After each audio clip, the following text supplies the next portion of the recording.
Гренланд е ставен во меѓународното внимание. Огромната арктичка територија е самоуправна, но и припаѓа на Данска.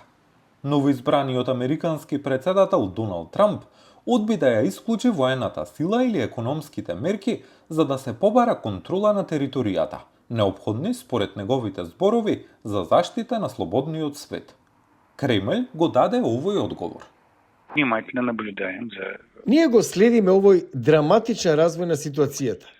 Арктичката зона е зона на нашите национални и стратешки интереси.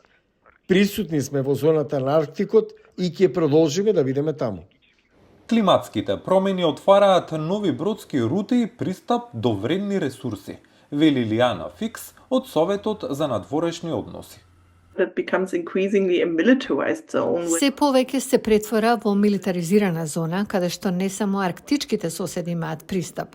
Тоа е руската позиција, која првично ја представија, но сега исто така соработуваат и со кинеските крајбрежни стражи.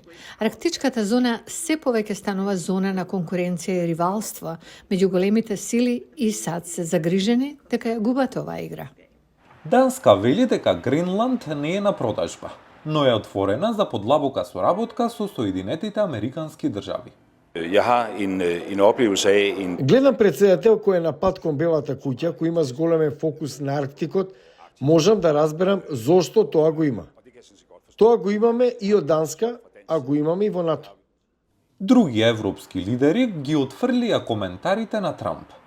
Не доаѓа предвид Европската унија да дозволи која било држава во светот, кој да е, почнувајќи од Русија, да ги дефинира незините суверени граници. Принципот на неповредливост на границите се применува на секоја земја, без разлика дали е на исток или запад од нас.